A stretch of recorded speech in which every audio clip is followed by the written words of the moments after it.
All right, folks, and we are back at the NFL segment of the show. And kicking it off here, we want to congratulate someone that we never thought we could congratulate at all. All year, you've been watching them suck so bad, taking absolutely beatings from damn near everybody. We'll say that much.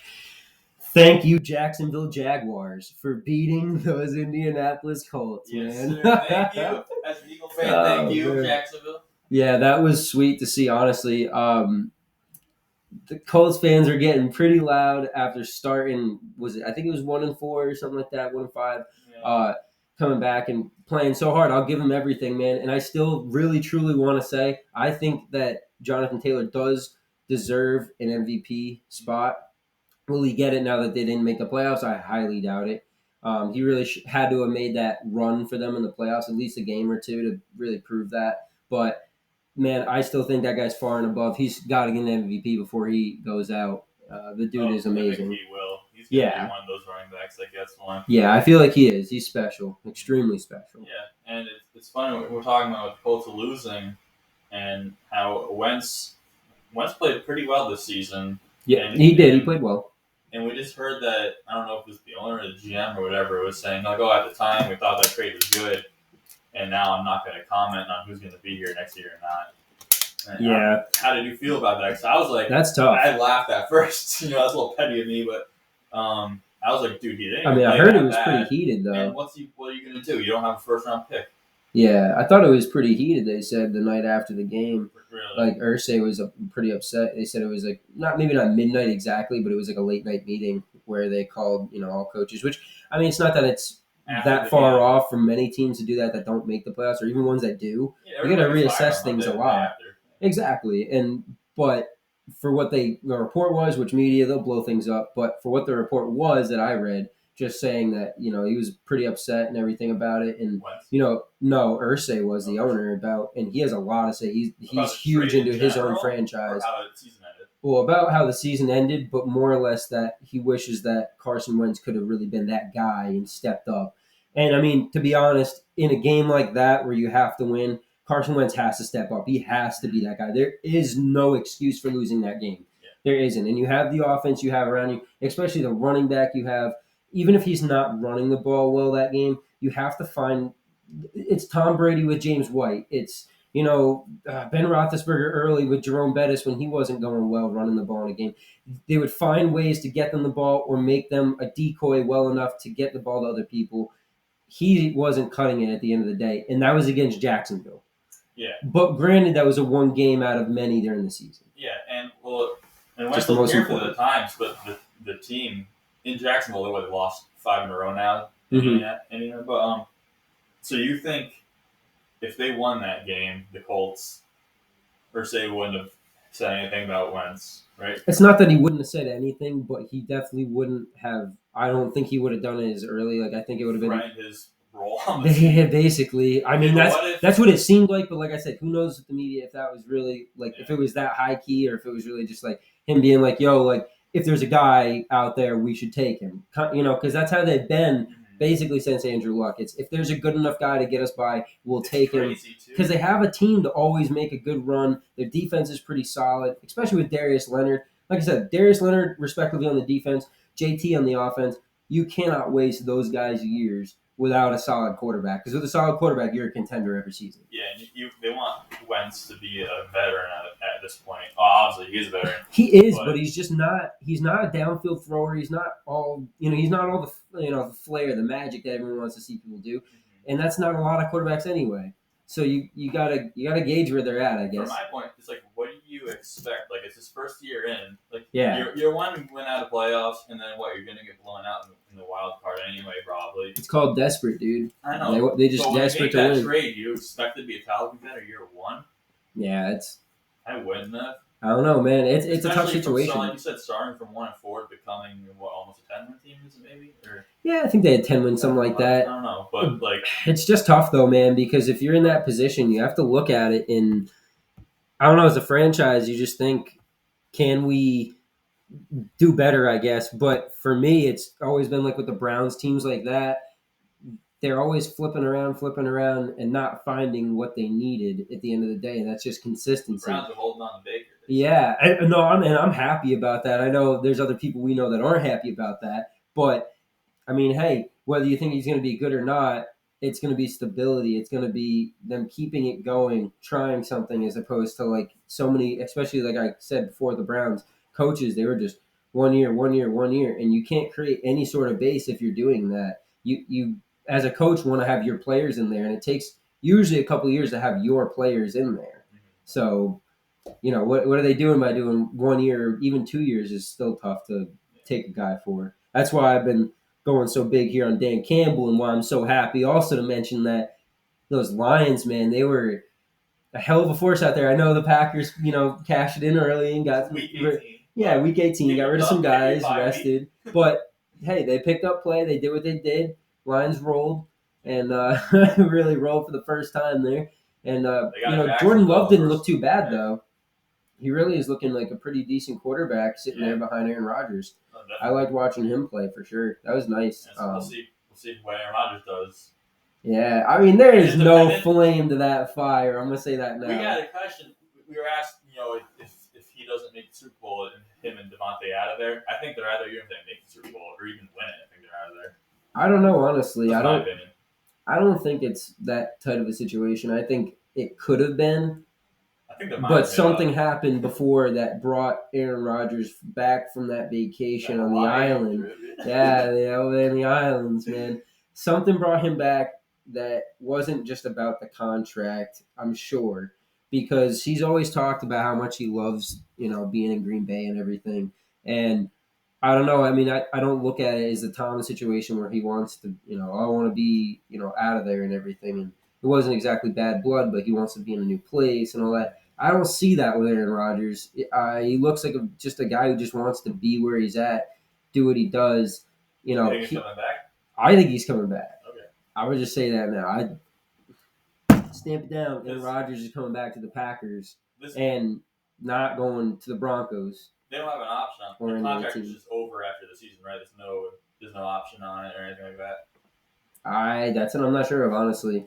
I'm pretty sure it's in his control because he can.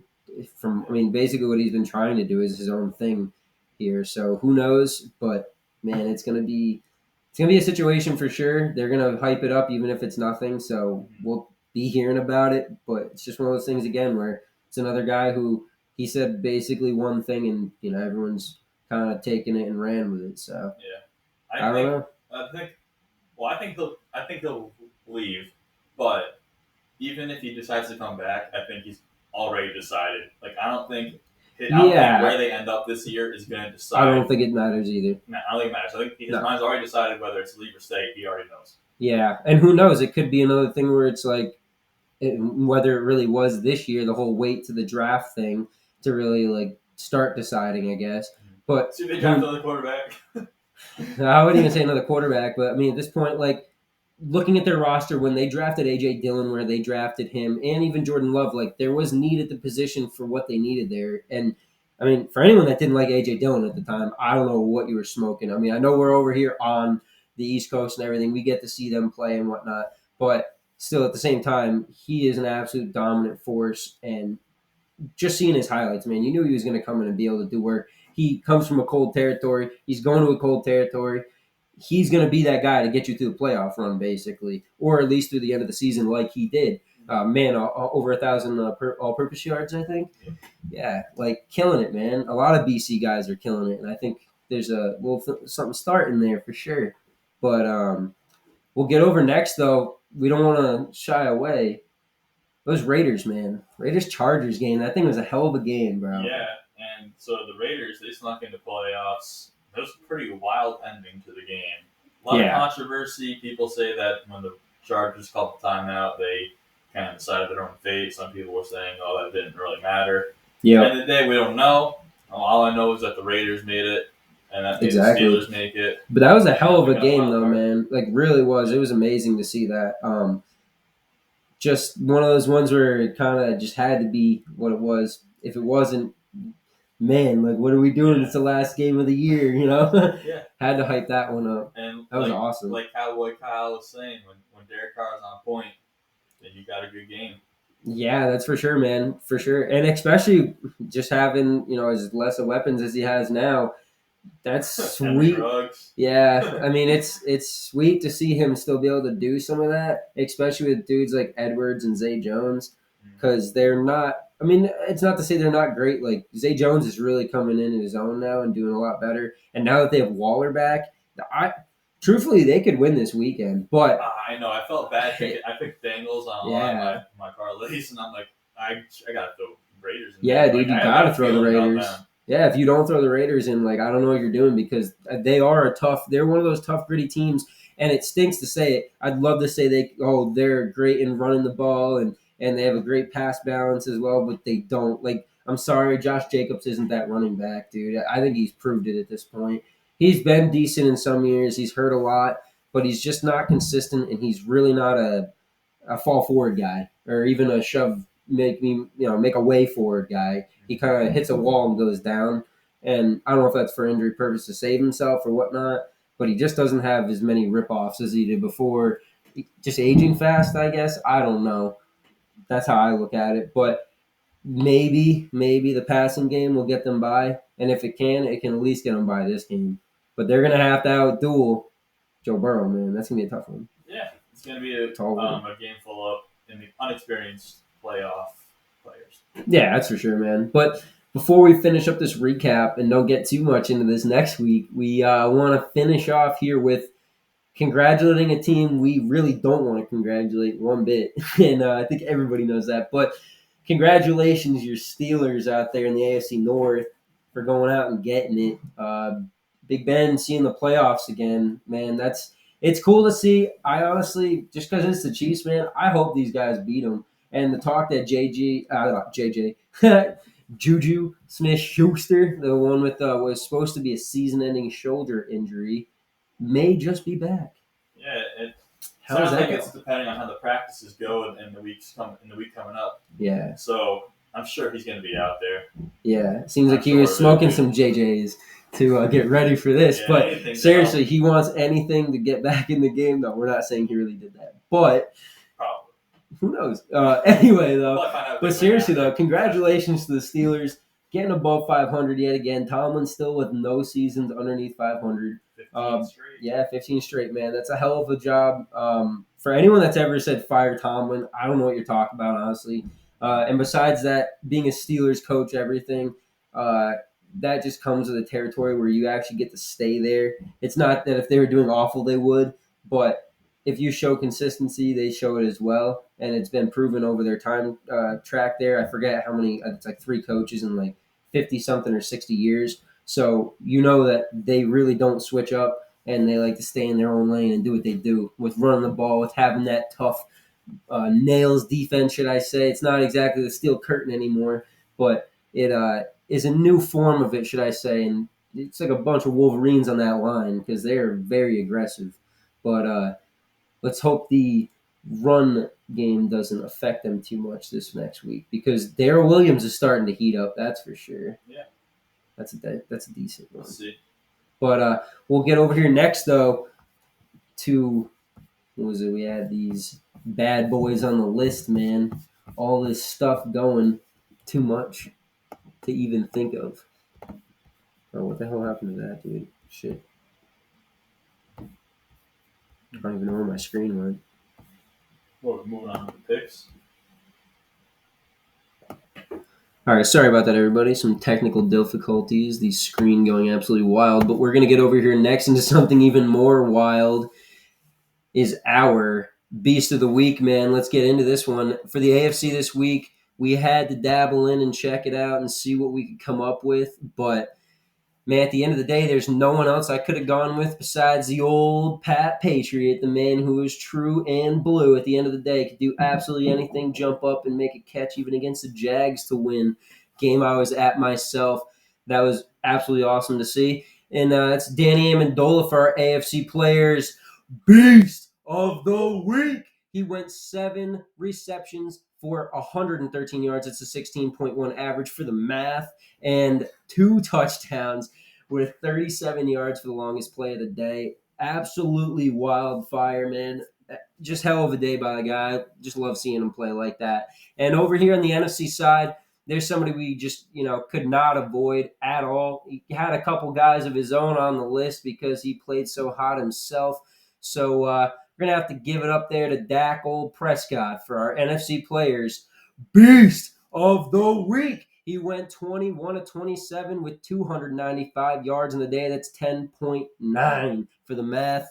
And he had 5 touchdowns with no picks. Only 1 sack on 1 hurry because he was just clean, pretty, sitting up in the pocket just like he wanted and imagined in his sleep the night before in that awesome bed he's got. You always hear those commercials about. But he had 151 ratings, so he did awesome.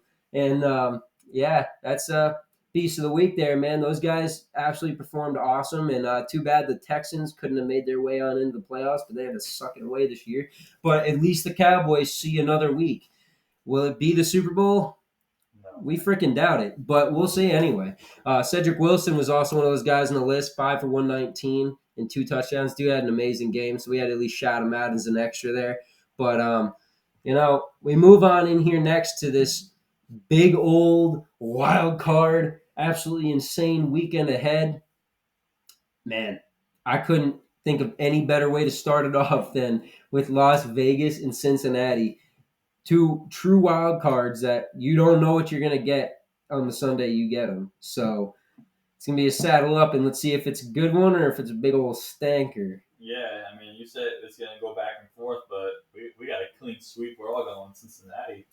Yeah, we're all going Cincinnati, man. And, truthfully, we all really think Cincy's got it. They have such firepower. Jamar Chase killing it all year. Tyler Boyd, Higgins, all of them did.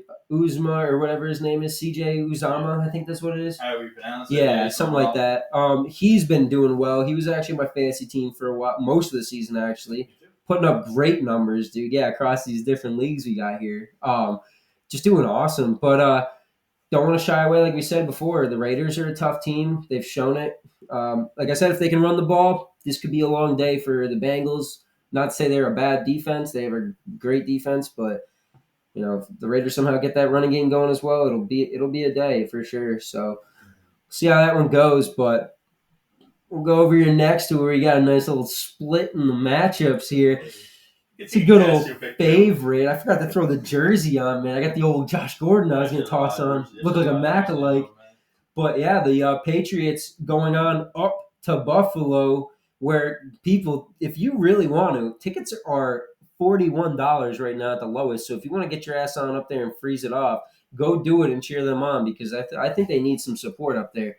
But we'll see how many people get smashed through tables this weekend. It might not be such a rowdy party.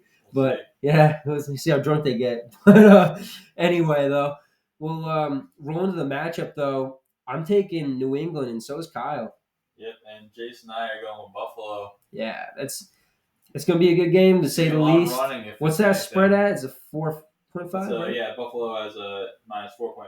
Yeah. So, I mean, they're favorited, but I think it's going to be a lot closer, honestly. And home team always has, like, a 3-point. Yeah. So, I was thinking at the end, like, you take an alternate on, like, a 2.5 or something. You'll sit pretty once that field goal pops through at the end of the day. Yeah. But, I don't know. With that right there, I'd be taking the Pats under, definitely. But I don't know. I think they're going to come out and the Patriots are going to show a totally different team than what they've showed either of the games they played the Bills, because I really truly think that Bill knew there was a third matchup coming, and I just didn't think he wanted to show those cards, dude. And it might not even be wild plays. It might just be stuff that they just had to wait to pull out for the end. See how this coming week. We'll see how Mac comes out. If he plays well, keep it throwing. Yep. We'll see if he runs it like they did last time. Yeah, no, exactly. They're definitely going to come out with a balance, I believe. But what's going to really matter at the end of the day is if the secondary there for Buffalo is going to show up, because that's what happened the first game is they steamrolled right through him running the ball. And the second time, they got hot late. Mac did throwing the ball. I think he still went like 21 to 30 on the day. It's just they were so bad in the run game at first that they couldn't get by. So they kind of lit it up towards the end and showed some more of their firepower. So this time I really do think the Pats will have a little more answers for the Bills this time up there in Buffalo. But Let's get over here next, dude. This is all homecoming for a Philly over here. Let's see how it goes, man. Philly's taking on the Bucks. This is going to be a good one down there in Tampa Bay. And what Jalen Hurts do you think we're going to see, man? Hopefully we'll see the one that we've been seeing in the last few weeks. Yeah. Some reporters asked him, how's your ankle feeling? And his only response was good enough to get 2 wins straight. Yeah, right. And that was before week 18. Yeah. Obviously. The practice squad was out there against Dallas' first squad. But, yep. So, I mean, hey, dude, it's going to be a good game. I take Tampa Bay, but I still think it's going to be, and so does Kyle as well. But I don't think it's going to be too far off. That 8.5 spread, you definitely hammer Philly. Yeah, hammer Philly. That's what hammer I would say Philly. Because, dude, Hurts is a great quarterback. And not to say. Elliott, he was one of the 3 kickers that finished 90% accuracy for field goals. Yep. Him, Nick Folk, and I forget who the other one was. I forget too. Yeah, I can't remember. But no, dude, I think they're gonna be someone to reckon with. It's kind of one of those underdogs you really want to see get the dub.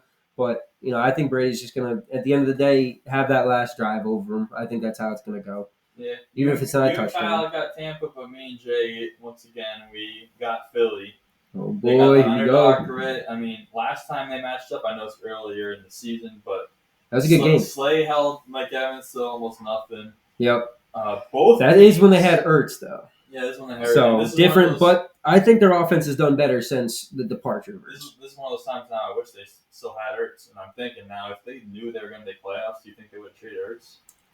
I think he was out the door no matter what. I think it was just one of those things. It's kind of been the rumblings for 2-3 years now. Yeah. So I think it's kind of made to be at this point, and I don't think it was forced on his end, but it was just like, hey, I don't care at this point. Like, you've talked enough about it. Like, get it over with. Yeah, either get it over with or whatever. Yeah, so that's why I said their offense seems a little more freer that he's not there. Not to say him not being there is a good thing, but they just seem to have a little more. The receivers are doing a little more actually in the game now because it's not them knowing if we suck, Zach's still there to get it by because he's not you have Goddard he's good and stuff, but it's not. Don't go backup. True. I mean, I don't know. That's just how I see it at the end of the day. It just kind of one of those situations where the receivers get to flourish a little more. I mean, Devontae, he's been killing it ever since, basically. Smith. Yeah. He's basically been killing it in the back half. He broke the Eagles' rookie record for most yards. He broke Deshaun Jackson. Yep, I saw that. That was pretty wild, dude. And honestly, he didn't. Just shy of 1,000. He kind of was one of those quiet guys this year. You just didn't really see it coming. The team sucked. If the team had, had more wins, you'd probably hear more about it. That's true too. He was just silent, a lot of silent yards. That's all. But yeah, he had some really memorable catches for sure. Yeah, that's for sure, and that's big for a guy coming in first year, being able to do that stuff and do it well. Especially even just remembering, because there's a lot of guys you see oh, I got the foot, and then they forget the 2. But that's how it goes sometimes. But we'll get next into this next one where I think it's going to be a real spicy matchup. It's another split on the board for us. That's San Fran and Dallas, man. That's going to be a hot matchup, to say the least. I'm taking San Fran because they've just gotten way too hot. And honestly, the rest of their division, being the Rams and the Cards in there, have just played so damn iffy. I don't know what to say. I think that the Niners have been playing iffy. With Garoppolo, you don't know what you're getting. With Lance, he's young coming in. I mean, it's Dallas, true. I don't know how Dallas is only a 3-point favorite. I would think they'd be at least 6.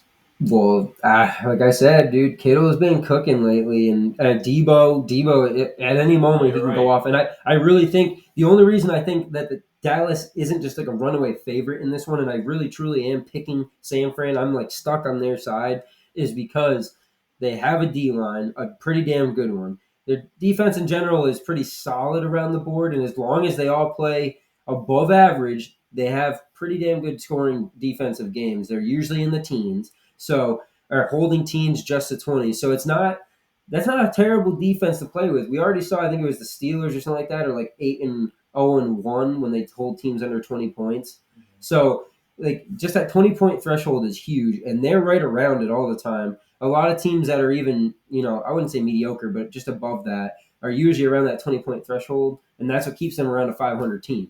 So seeing it from that side right there, I truly believe that with Kittle, with those matchup differences, and just the way that, honestly, the Dallas defense has not been playing consistent at all in the back half of the season. And really, it's Micah Parsons, and it's when he makes a play and when Trayvon Diggs gets a pick. But when they're not making plays, everything's open basically. Mm-hmm. So they play all zone. Yeah, they're always zone. They're just and it damn near looks like a prevent sometimes by the way they're laying up yards. But that's just Trayvon Diggs being young and not covering guys truly. He's really just jumping lanes, which move him to safety. Yeah, which is fine. I'd say move him to safety, but I talked about this with somebody else earlier this week, and we were saying he's like, yo, well, he's just like J.C. Jackson, which is what I've always kind of said. Is J.C. Jackson was the same way as him and all these other young corners that come out, and they can pick off damn near anything they touch.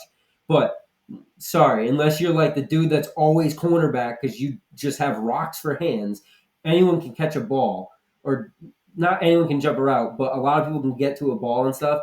What really makes a difference is playing the coverage correctly, especially now, not getting the penalties, all that stuff. Just getting yourself around the defender as opposed to going through the defender and stuff, and all these little intricacies to the game.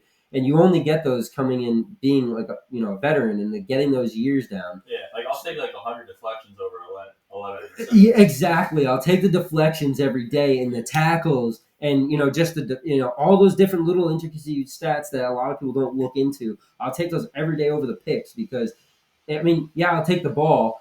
But, you get a turnover, but as long as I'm getting most of them, my corners are maybe a little over the 50% mark of, being able to at least contend the ball and stuff, even if they're not breaking up the pass, but they're contending with the ball. They're making sure the routes stay shorter than what they should be, whatnot, keeping guys in front of them. As long as that's happening, you're playing consistent ball, and that's what matters. The picks will come. The fumbles will come because you're playing consistently. Yeah. That's all.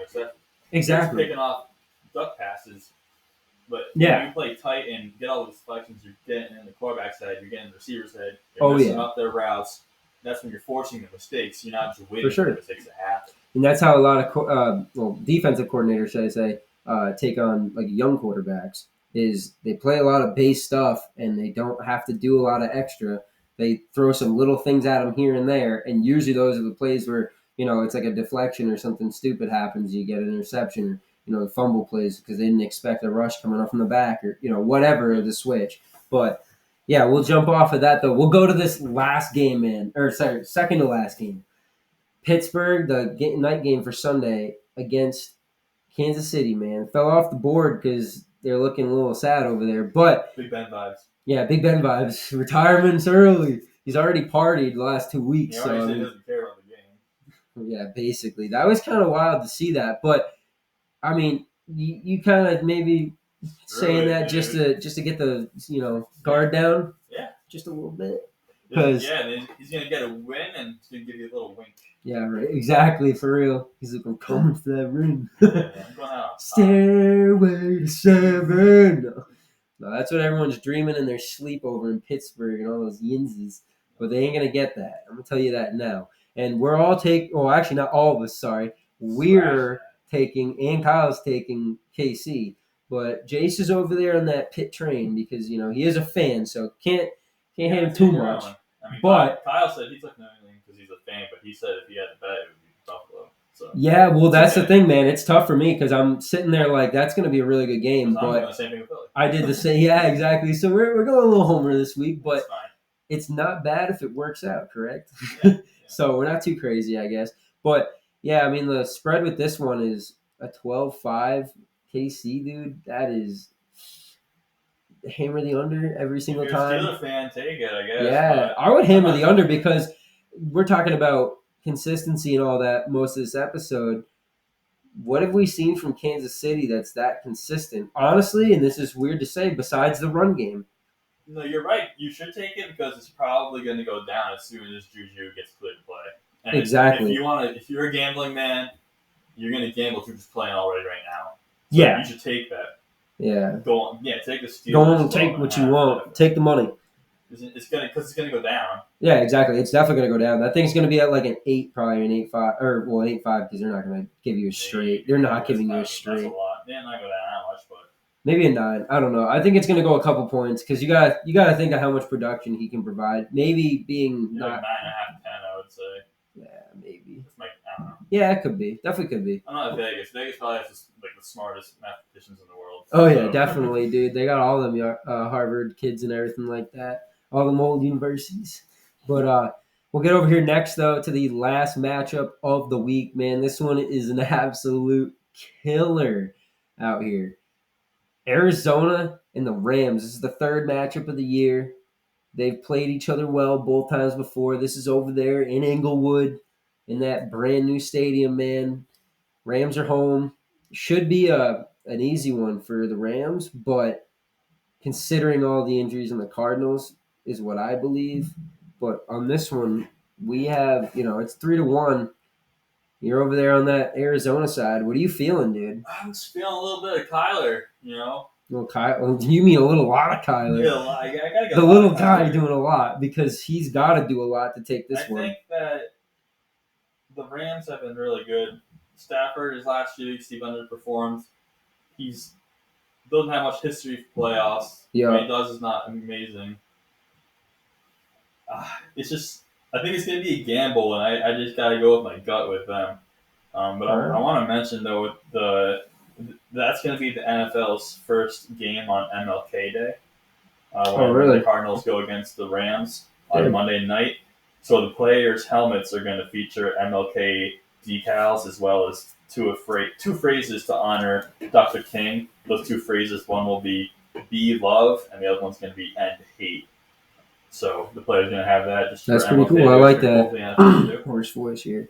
No, that's awesome, though. I do like that. The NFL, for a long time, they've always done a lot of things, and whether people want to say they've done them for the right reasons, wrong reasons, whatever, at least they're doing them. They're making commitments to do them. And this, I'm sure, isn't from the NFL. This is probably from the heart and soul of the league, which is your players at the end of the day. So I'm sure they spoke up knowing this is happening and probably made some stuff happen at the board there. So that's a hell of a thing to see, at least, and let's hope everything keeps trending in that direction because that's what we all need in this world, man. That's for sure. Yeah.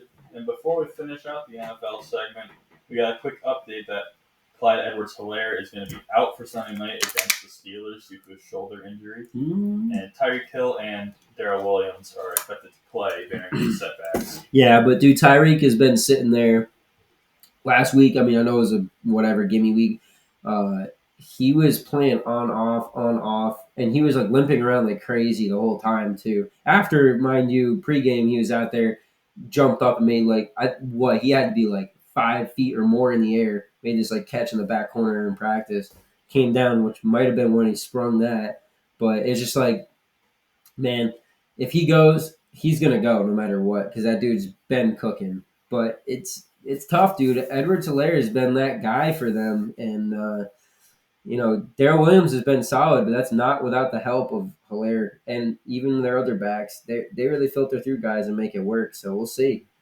And lastly, for my blue-collar, dark horse, tough-nosed Philly fans. Oh, boy. Miles Sanders is playing with a broken hand.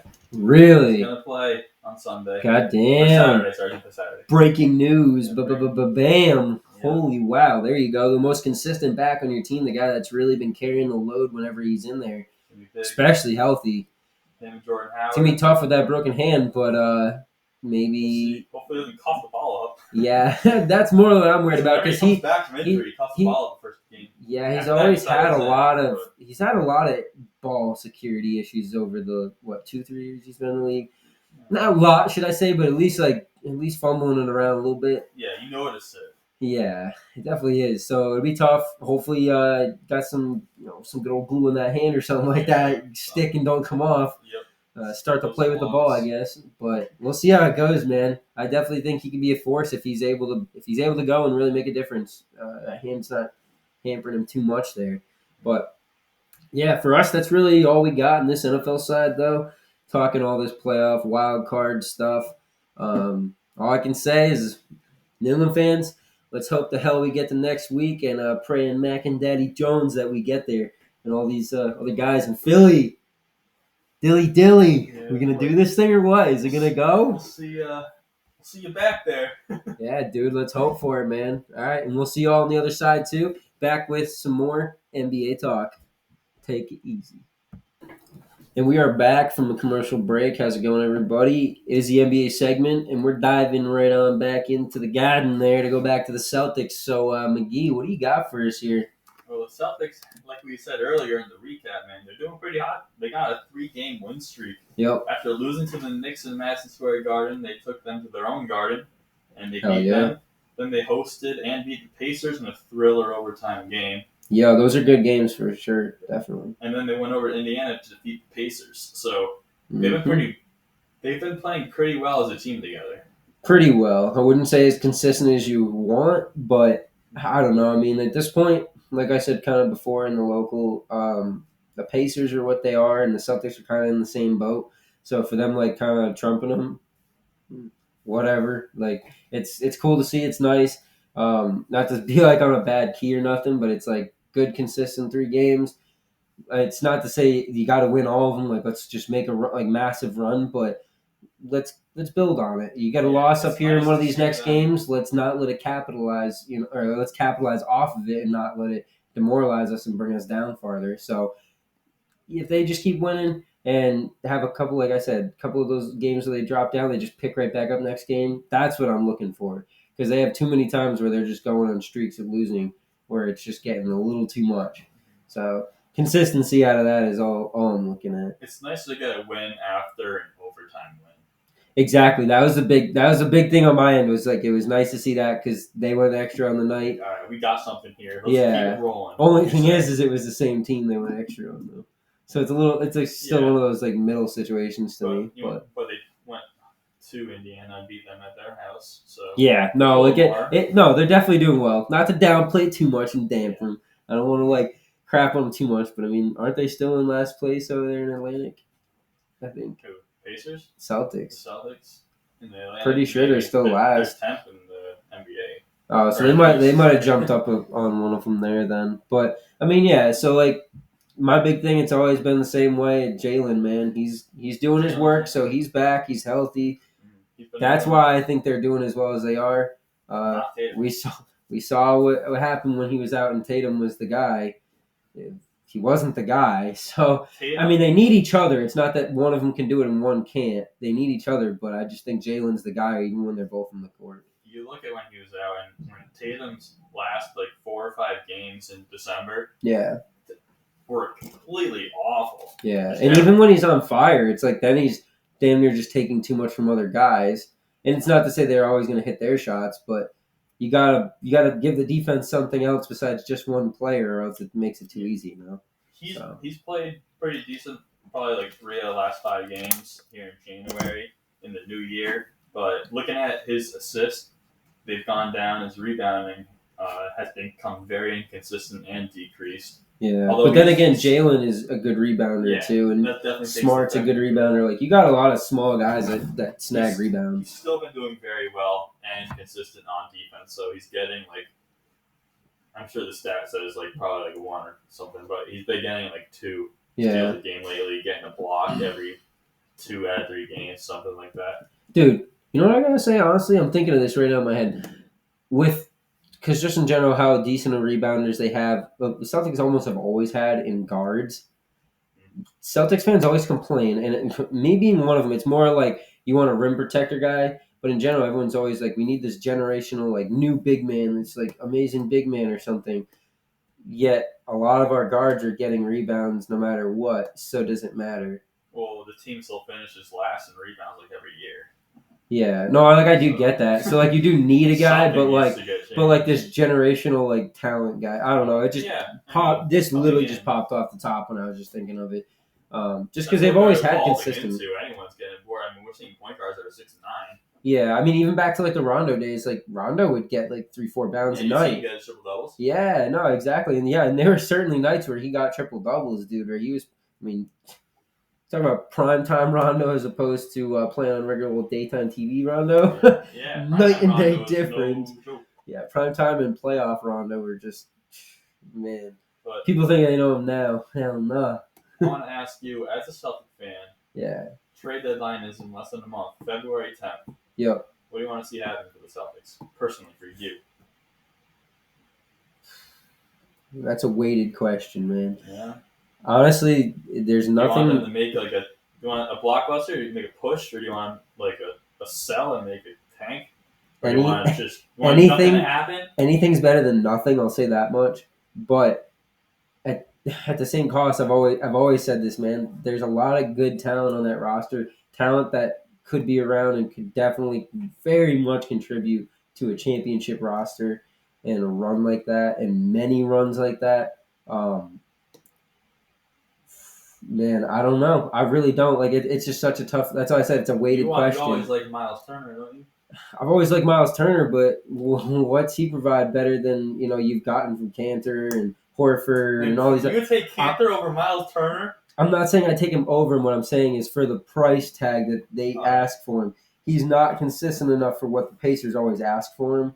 If they went cheaper, possibly, but it's just so tough in that situation. Like that's why I'm always saying like I hate staying put, but it's like almost the safest thing to do at the end of the day, and why I don't blame Brad for with how the cap was strapped, all these different things against him. They just sat every year and made like these super small, like Evan Fournier, like all these little guys. Not to say they're bad players or anything, but just like guys that were getting tossed anyway around. So we'll just get him, or we'll toss this guy out, or anyone they've done before. Because I think even another guy that's floating around is like Sabonis. And I think that would be a huge difference. I don't think so. I think if the Celtics add him, you're not going to see much difference. See, I don't know, dude. I think he provides an energy. Honestly, he's just another energy guy, and that's someone where, not to say I would do it no matter what, but if it was straight up Sabonis and Turner for Tatum, I might do that. Like maybe like a pick in there or something. I honestly might do that for the reason of just. Tatum, go be what you want to be, because he always wants to be the guy. He wants that flair. He kind of like, I don't know. He's not like an attention guy like that too much, but it's kind of what he garners. And he always, whenever they get mad, the media or anyone gets mad about, well, you're not as consistent enough to be that guy, then he tries to show off that he is and proclaim it. So I don't know. I like Jason Tatum, I do, and he could be a great Celtic, but he's got to humble himself to me in those ways, or else the Boston media is going to not like him eventually, as opposed to just kind of play around with him and joke about it, That's how I look at it. They're a harsh media, and they've played nice with him for a long time. They're both 25, and Sabonis has 3 more years, and Turner has another next year on his contract, so you'd be locked in to him. Mm-hmm. And Turner, like, it's not to say Turner they're going to want a bag, though, after – well, Turner's going to want a bag after next year. He's going to have to sign an extension. You just think of the high motors, though. Then you'd have Or he can't sign an extension. I don't think he would qualify for one. Yeah, I don't know. Unless they trade his bird rights too. But. True, but even like for this year itself, if that trade was to go, then I look at it and I go, we have a big man that has potential to be one of those kind of, not generational by any standard, one of those big guys that can stretch the floor, can do everything that Brad had wanted before that Udoka wants him to do as well. You can see it with the other guys that can already semi-do it in the lineup. They're just not as consistent. Horford was better at it when he was back around the first time. But for that kind of stuff, dude, I honestly think that would be a cool trade to see. There's obviously many others. I don't want to go too far in, but that's one that I wouldn't say no to it, because you're getting Sabonis and you have Jalen and Smart. They're all wicked high motor guys. You have that lineup in at the end of the day with Turner and another big man. Dude, possibilities could be endless, bro.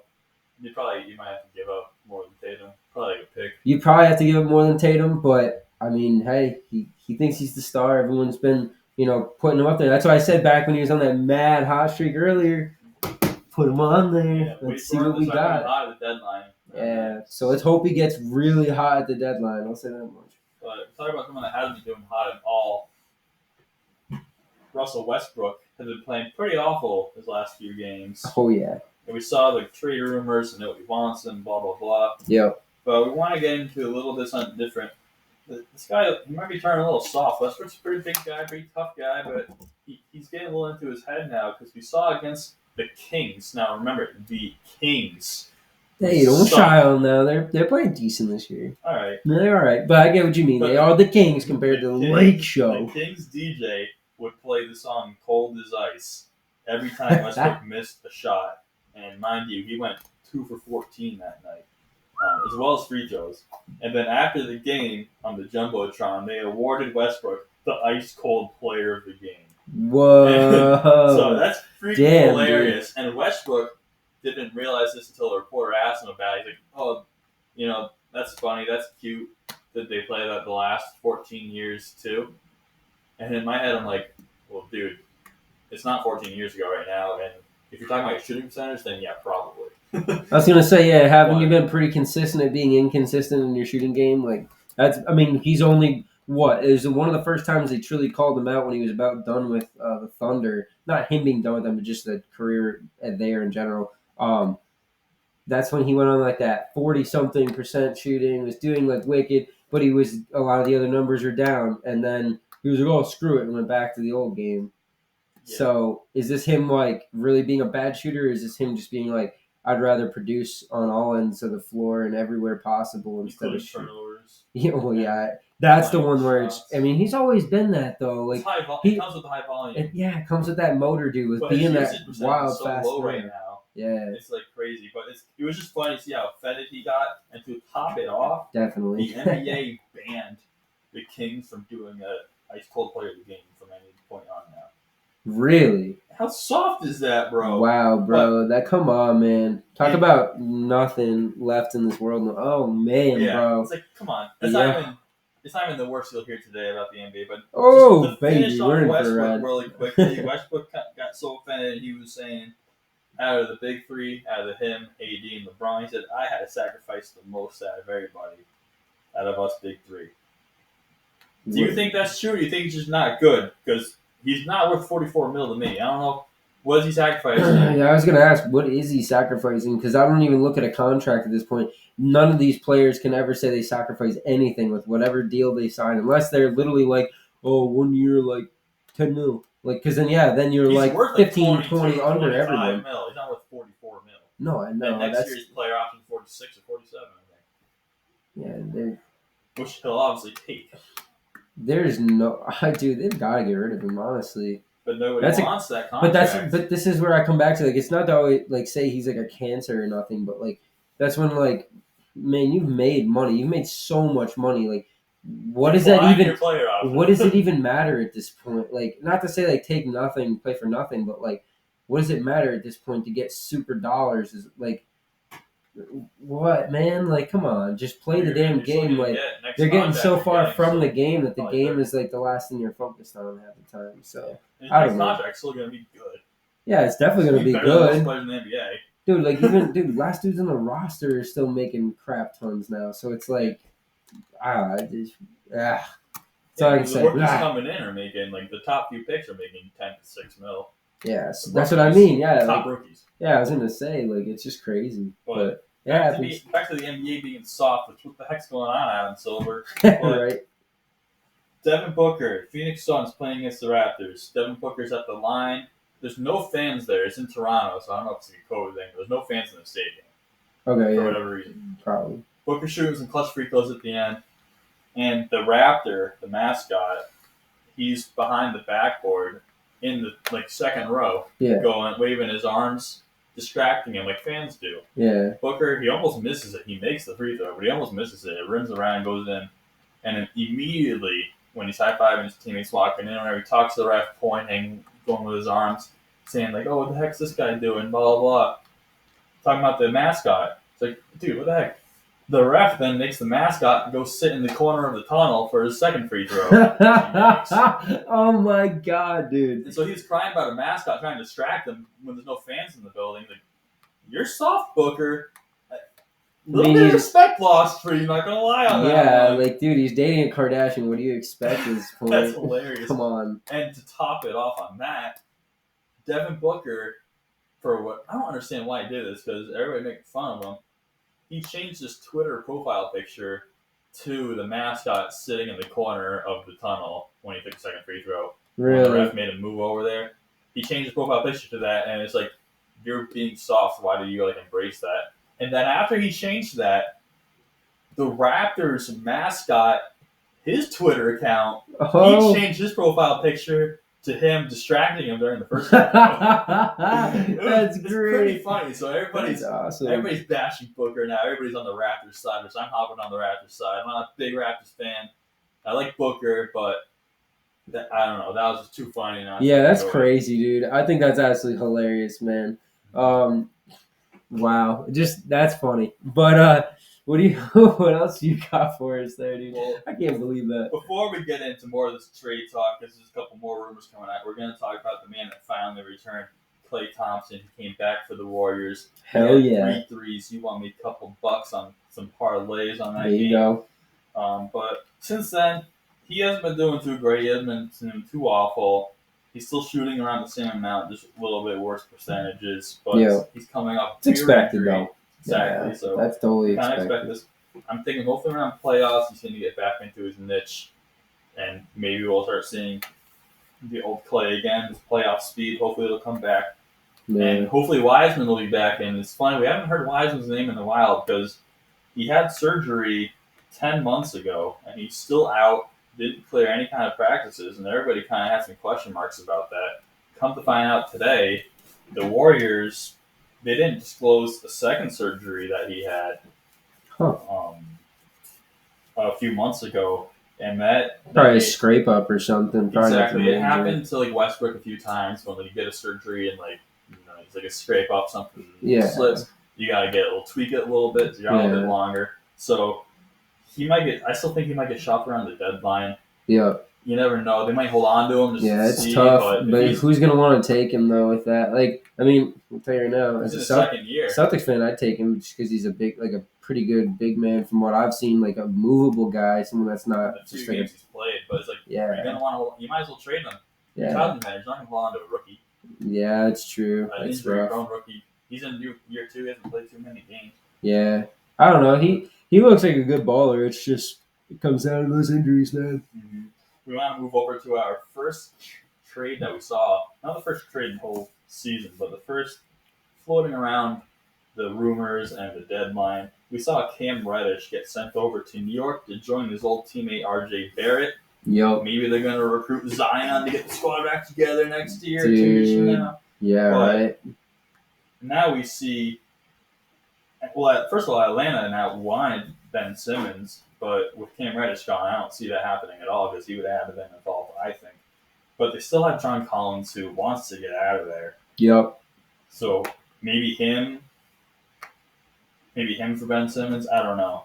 Man. That's a situation to say the least because I definitely think Barrett's definitely coming into his own more, and they don't get somebody to make a run with him, man. It's going to be like Carmelo again, basically. I mean, Carmelo had some people around him, but it was just a little too late.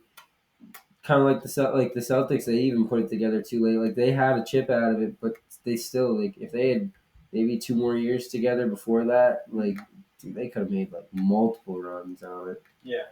But the thing is, Cam Reddish, he's been dealing with injury, and he might not even play the rest of the year. Yeah.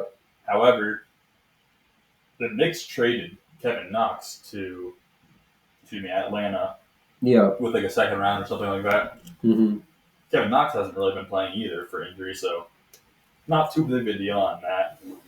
But we want to get into more of the rumors because that was really the only trade that we saw happen so far. But which is just some dust unsettled. Yeah. That's all. It's nothing much. On the trade deadline day, I don't know what day the week it falls on. Hopefully, it falls on a Thursday or a Friday, and what's that day? It's a Friday because it ends at 3 p.m. It's the 10th of February. 10th of February.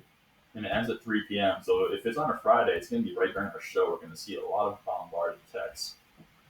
We'll have a lot of breaking news. We can go live. Thursday. It's a Thursday. Okay. Thursday. So we'll have all the updates for the trade deadline. Yeah. All the confirmations and stuff like that. One guy I want to look out for. We talked about him last week. Miles Turner. He's been targeted by the Mavericks, the Hornets, the Knicks, and the Lakers. And we talked last week about the Hornets might be wanting him over Obama. Yeah, the Hornets is a really good spot for him, man.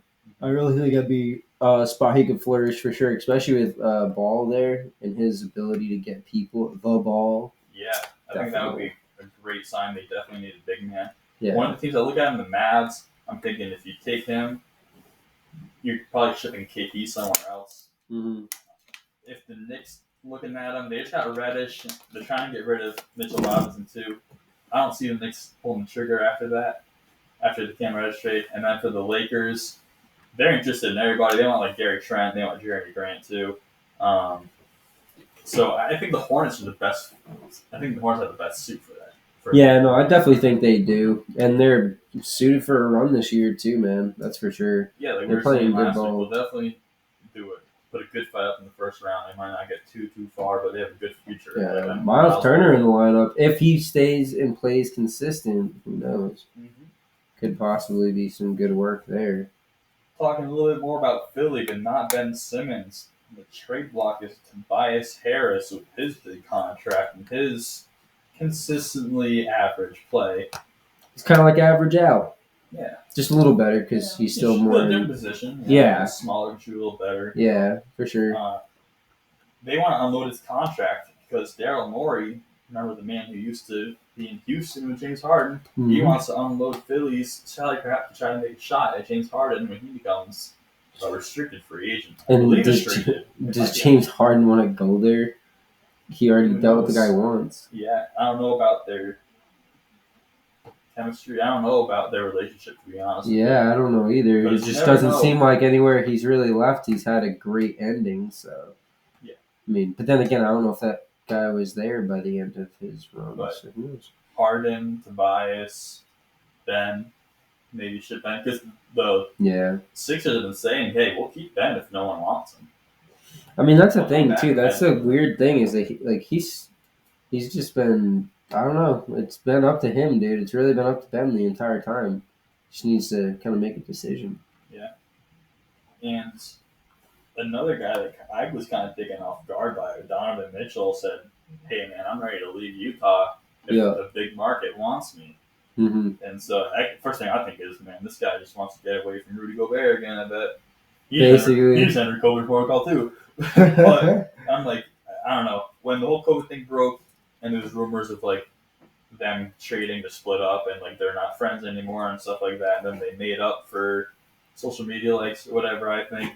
Yeah. I don't know if there's still some bad blood or not. Like, not necessarily bad blood, but like he's definitely tired of Utah, it seems like. And he's definitely good enough to go wherever he wants. Oh, yeah, dude. He's a spider, man. So maybe, I don't know if he's going to request a trade. I don't know about his contract. I should have looked that up. He's the kind of guy where, like, he'll literally, teams will give a lot. Oh, yeah. He's a baller. For sure.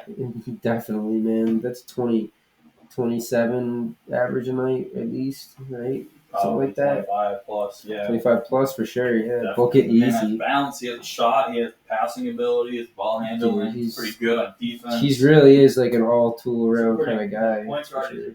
He's like a great shooting guard, but he has enough handling to be a point guard on your team. Oh, most definitely, dude, yeah. Yeah, that's for sure. And he's aggressive, tough, all that. Yeah, he's the full package player, dude. He's just not LeBron size, that's all. Yeah, he's his own size. But staying in the West, yeah. We'll talk about the Clippers for a little bit. Paul George is out for the season now. Really? Kawhi probably out for the season. I'm assuming. Shut her down. Are they seems like, are they going to clear house? Because they said they were going to shop everybody except for their main guys, which I would assume is Paul George, Kawhi Leonard, and Morris brother. I guess, but doesn't that mean that they have a lot of say in it? Or not a lot of say, but they have some say because if they're keeping them around, Kawhi? Yeah. Oh, yeah. Especially Kawhi, but more to the, because I think Kawhi has in general, but more to the PG side. Because like I feel like maybe he wasn't as much before, but now he would be more because he's at peace. Like maybe they're making a commitment because he signed that extension and Kawhi didn't. Yeah, they're making that commitment. So like, if Kawhi signed an extension, that'd be more him because he said, "I'm coming only if you bring Paul George." Yeah, but that's what I mean. That's why I kind of feel like it's a two-way street or a one-way street, really, with both of them on it. Is how I should put it, I guess. I kind of feel like at this point they have to talk with both of them, and if they don't talk with both of them, then they lose one of them. If they lose one of them, they end up losing both of them, even if it's not to the same team somewhere else. Yeah, but then again, they lose both of them. Then what the hell do the Clippers have, bro? They're going to be the same old Clippers we always seen. I mean, yeah, they're always B team. They're trying to be the A team now. Come on. Listen here. What's Give me the same Clippers. Are the Clippers ever going to see the conference finals again? Because they finally got there for the first time. Well, what do you mean again? Like in their franchise history? It was the first time they ever made it in franchise history. And now the team's falling apart and they're selling. Okay, well, if we're talking longevity of how long the we're talking NBA... 100 years, then yeah, maybe. Okay. That's what I'm saying. So, like... the next 20 years. What do you think? That's still hard to decide, but, like... That's really tough because some teams can just go on a run. I mean, that's not exactly the NBA as much as other sports. You're betting, man. Tell me. Nah, I am betting, man. But that's a tough one. I would probably have to say no. If it's 10 years, it's definitely a no. If it's 20, it's a no. It's dependent on your draft and all that. Exactly. More than the draft. It's dependent if anyone wants to come to you. That's the NBA now. If you don't get a free agent, yeah. But if you don't get a free agent, nobody wants to go to you. I don't know if the draft is really the way to do it. Yeah, I don't know. Mostly, unless you're like Giannis. The NBA is going to have a huge power shift, is all I have to say, is when a lot of these stars go out that are older. Because, I don't know, the stars nowadays, I feel like it's on a nightly basis. Lastly, on the trade block, really quickly, the Magic are shopping Obama, as we mentioned earlier. They want a first-round pick for him. First-round pick. And we said earlier, dude, anybody. I like the Hornets getting a big man. Hornets for a big man. Book him if there was a way to do it. But the one thing I have to say, dude, center in trade. Seriously, we'll get to that at some point. I'm damn sure of it. There probably is some way. Seriously, right on the trade deadline, you see like special on FanDuel. But odds boosted for the Atlanta center for the 10th. Seriously, Celtics to make a move. Yeah. Oh man, but goddamn, I'll have to be honest though. Getting back to the trade with Mo Bamba though, anywhere that's a contender, dude, I think is going to be good for him. Because I think he needs, like, he's not that anywhere he's... for a contender is good for anybody. No, exactly, but I think it's not to be stupid, I guess. Duh. But to say it is, like, anyone that's, like, Joker, like the Nuggets, I thought that was, like, made in heaven because he could be, like, a great coach, teacher, kind of, like, guy, mentor for him. So anywhere that has another good big man... He won't be off the bench wasting minutes. Yeah. Like, I want him to be that second big man, so he doesn't have to be, like, the star dude. Because I don't know if he'll ever be that, but who knows if he comes into his own well enough. But, yeah, it's really about, like, when you get to the NBA, if you haven't already, it's about finding your game, like, your true game and what you can do within, I guess, the rules of what the NBA is now. Because, there's a lot of guys that changed it before. You had Paul Pierce and a bunch of guys that were, doing all those good old lean-ins. But for the guys that, not to say that it cheated or anything, it was part of the game at the time it was.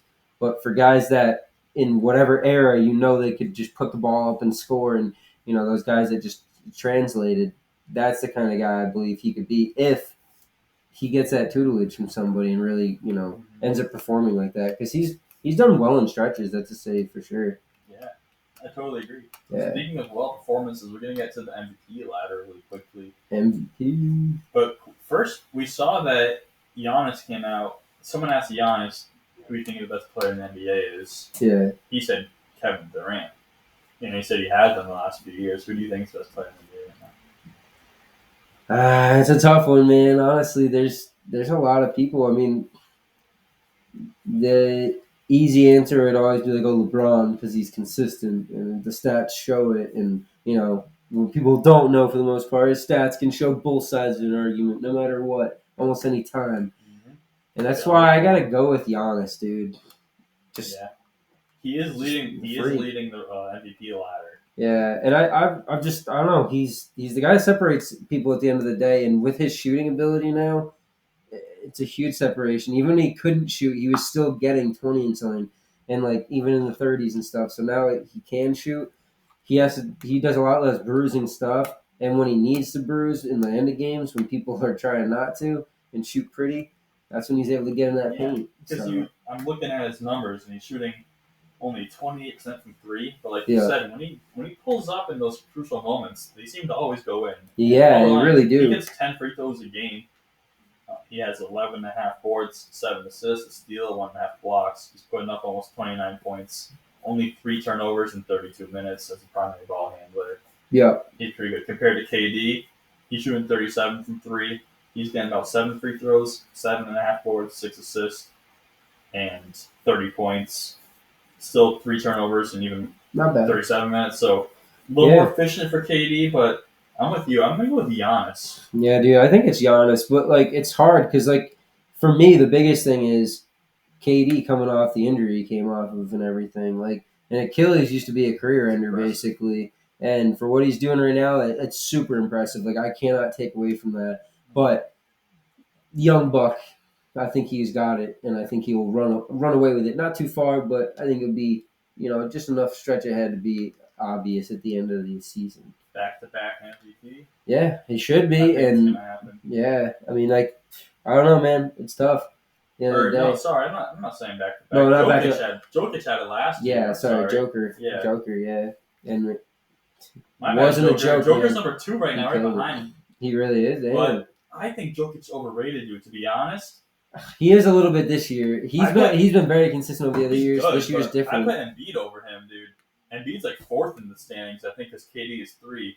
Yeah, Embiid's been killing it. If you're talking big man, I'm taking Embiid over. Yeah, Embiid has been killing it, dude. And if he just wasn't a Philly player, I guess I'd like him a little more. But see, and that's how you know that he's better. Because it is. He's freaking solid, man. He is literally Embiid is the big man the Celtics that we're looking for, and that's why I guess I'd say this. Unless you're a team that is literally up against it, like basically like LeBron is every year at this point, because that's how he treats it. Every year I need to be in the championship, whatnot. But Embiid, man, when he was drafted, he was hurt, and it was extremely questionable. There's so many questions about what was going on, and what was it, 2 years basically until he like really started to actually see the court. Until he got Benson. Yeah, and remember it was one of those first games we were at there in Wells Fargo there arena, but seeing him play and how good he was, it was like damn. And even now, especially more than ever, is how consistent he's came around to be, and just a force and like tough. He's just like we were saying about Donovan Mitchell earlier, being the all tools player. He's got everything, can do everything, say everything, whatnot. And does it matter at the draft anymore if people are hurt? Besides Markelle Fultz. Because his shot was hurt. Well, I think the Sixers are the ones that ruined Fultz. I mean, if Fultz went somewhere Truly, else. yeah. Like, if he went to the Celtics like he was supposed to, where he traded the Tatum trade, right? Yeah. Then I think he would have been fine. I think that they force all these shot doctors force different shots, and sometimes it works. Yeah, I mean, I've seen him with the Pistons. They've changed Cade's jumper, and he's shooting a lot better now. Yeah. But a lot of the times, like, it's so unnatural for these guys. Like, if they've already developed this year after year, exactly. Kind of forms. Like, that's the problem. You look at Sean Marion. Like, I wouldn't give a shot. Don't change a shot. He's splashing it. Yep. And then you got the people that have like an outside and an inside shot that are like almost completely different. Mm-hmm. So like people make what they make at the end of the day. You got too many people. Dude, I remember I was made fun for my shot way back in the day. Behind the dude, over the head, everything. But that was cash, bro. That was cash every time. And all those turnarounds too, like just absolutely fired, bro. I won't get too much into it. I was not that good, but scrappy at best. The days of the wire over. Right? Seriously, wildcats, bro. Wildcats, bro. Schoolballs, bro. Seriously, man. But what do you got next on that NBA doc for us, bro? Yeah, before we get into our Beast of the Week, we're going to talk about what the NBA playoffs would look like if it ended today. Okay, let's see. So as we know, the NBA is going to do their play-in tournament. And actually, and now I'm remembering, there was a rumor of it would probably be for next year, actually, or the following year, if the NBA doing some kind of in-season tournament. Yeah. But I think that's for the following. Oh, like the old Clipper Classic. Yeah, Clipper Classic. From the Wyndham County area. Yeah, exactly. We're here in CT. But shout out. If the NBA ended today, we're going to look at the play-in tournament. The play-in tournament for the East would be Toronto visiting Charlotte. The winner of that game, I might take Toronto on that. I would probably take Toronto. They're playing pretty hot. Van Fleet's been playing out of his mind. Yeah, and, exactly. We said, I think Charlotte's going to bump up to maybe. We'll see if the matchup changes because Washington's in there too. They could probably beat Washington. But as of now, Toronto at Charlotte. We both got Toronto. If Toronto wins, they take 7 seed, and then they will play Miami, who is the current 2 seed. The loser, which we think will be Charlotte, is going to go play the winner of Boston at Washington. Who do you got for Boston at Washington? I'm going to go with Boston. You sure about that, man?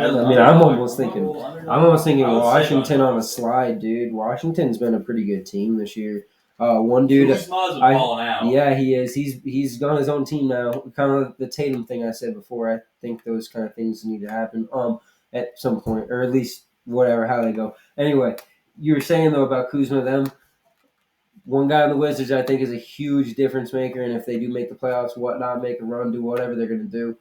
Dude in the back end on the second team, Gafford there, the center. He was the dude last year that was a big force, and he's the guy again, man. I never think he's really going to be that starting guy, but he's just like a Bane and stuff like that. He's always going to come off the bench and provide you really solid minutes and great defense.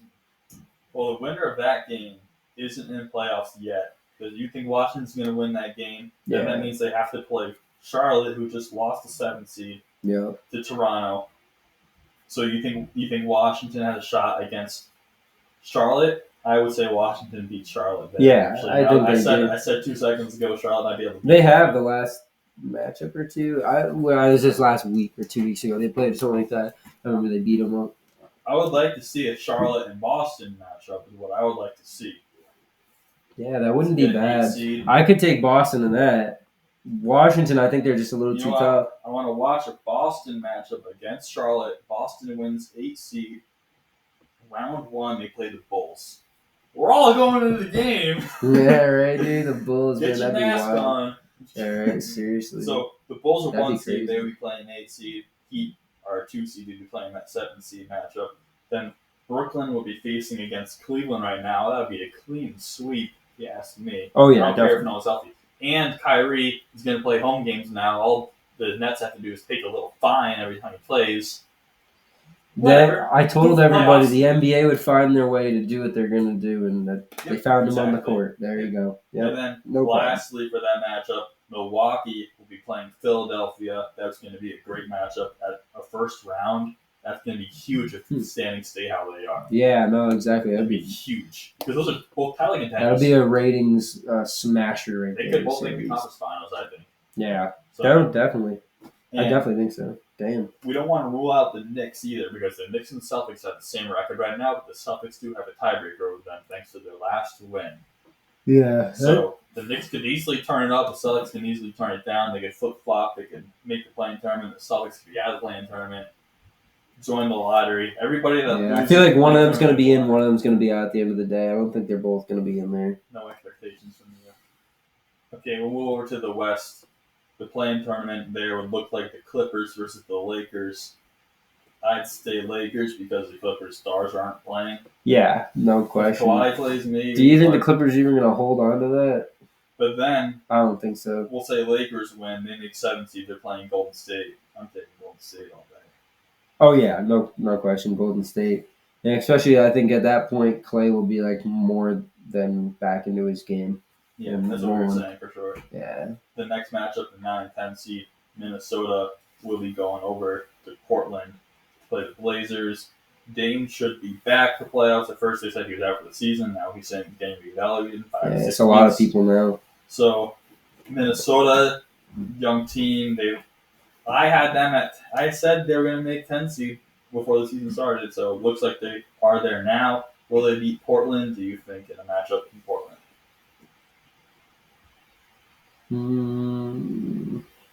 I say no. It's going to be tough. I would go with Portland also. Yeah. Yeah, I think so. Definitely. They would then play Phoenix as an 8 seed.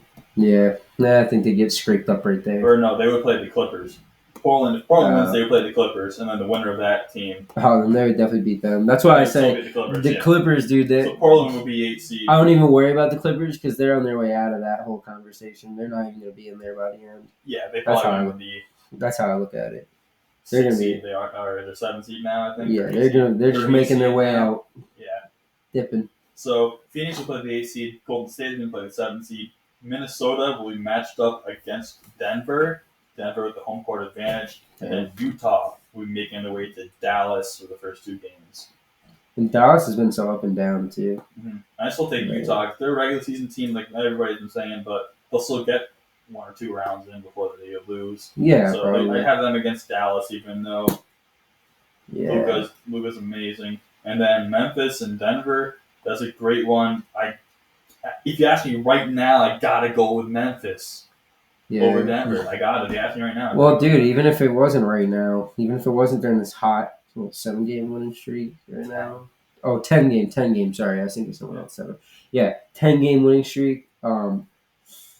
Dude, Memphis is just a lot this year to handle. That's all it is. It's not that they're like great, like super great or anything, but they're just a lot to handle on the court. And any freaking quarter, man, they just at one point will just put it down and just not even let up. And it's wild to see it. Morant being the absolute leader of that, and I think his play is just kind of permeating everybody at this point. And it's kind of how some teams trend in the other direction. So it's just nice to see someone like him, young and everything, spry, and just frying up people, making people even like the Lakers look silly. That's nice. I agree totally. With that, we're going to wrap up with our favorite part of each segment. Hell yeah, man. We're going to start off in the east side of the NBA. This notable player, he's been shooting 45% from the field, 44% from downtown, 89% from the free throw line. His team has won 5 of the last 6. On fire! He has scored 28 points a game, 6 assists, 4 rebounds in his last 5 games. It's pretty nice. His name is Fred VanVleet. For our NBA player, Beast of the Week. Hell yeah, dude. That's a hell of a stat line right there for a man that's, what is he known as, like that kind of role player normally. So he's been stepping up, and last week, I will admit, I bashed him for getting all-star votes over Bradley Beal, but he has been playing very good lately. He got our Beast of the East. There you go. So I got to give it up to him. I got to say I was wrong on that one. I got to admit my faults there. Yeah, it always happens sometimes. Moving on to the West of the NBA. The West. We're looking at a man. He's only made 1 of his last 17 threes, but he's been doing so well. He's still getting our Beast of the West. He's been shooting 44% from downtown. Not from downtown. He's been shooting 44% from the field, including that awful 3-point percentage. 79 from the free throw line. He's on the 10-game win streak. He's our first ever back-to-back Beast of the Week. We're going with Ja Morant for our NBA player, Beast of the Week. Hell yeah, so dude. we want to get up to Ja. He's been having an amazing year. For sure, dude. Especially after battling that injury. He came back quickly from.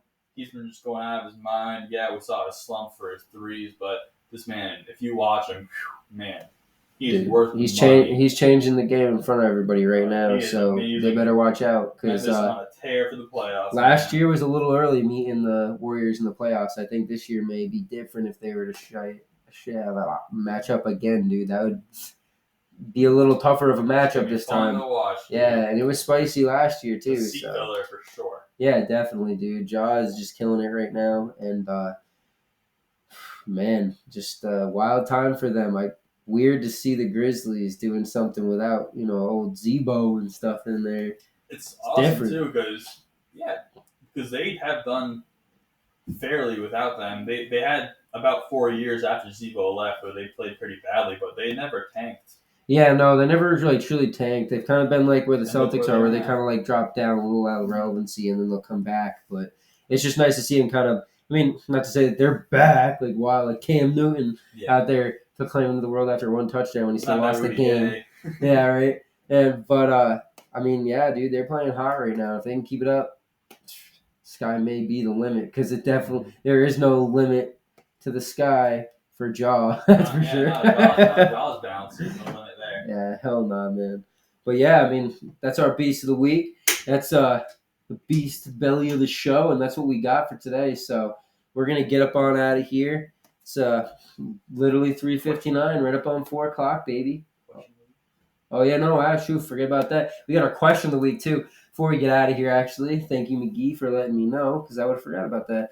The question of the week from last week: which divisional team do you think, if any, will make a run in these playoffs? And it might have been a little hairy of a question, but between any of the teams, I guess, really playing this week, since it is the division, the wild card round, going forward with all this, dude, kind of looking. I said in the beginning, 49ers. They're the ones that I think really can. If Jimmy G, it's really all dependent on old Jimmy there. If he can just stay solid, I think they can make themselves a run at least to the big game. Out of this week's matchups, I want to disregard the Bucks and I want to disregard the Bucks and Dallas because I don't know. I think it's a little unfair. I want to roll with. I'm gonna go with the Bills. I think they got the power to make it.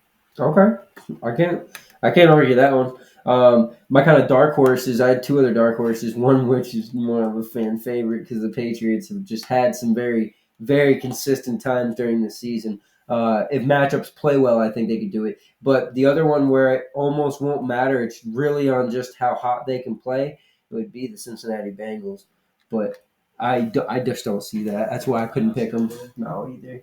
So, I mean, that's what it is. It's how it went. But that was last week's question of the week. So, for this week, since I really had nothing prepared by any stretch of any imagination, what do you want to do live on air for a question of the week, my man?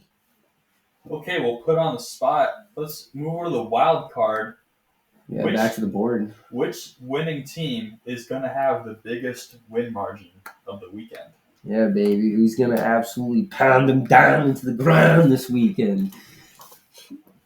We'll see. Looking at that board, man, I'd see like two matchups where I think that could happen, but I mean, we see a clear favorite, but a clear favorite, but I don't think that's going to happen. I don't think it's going to be as clear as they make it out to be. No, and it may not even be a whole hell of a lot that they get beat by either, because it might be all pretty close matchups around the board. It's playoffs, anything can happen. You shouldn't look at spreads, really.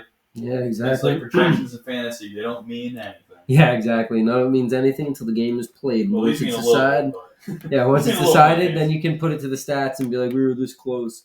But guess what? No cigar, baby. But we're going to go maybe take some cigars. So we're going to get out of here because that's the show for us today. So, yeah, man. Let's go do this thing. Everybody have a good Friday. Thanks for listening. See you next week. We out.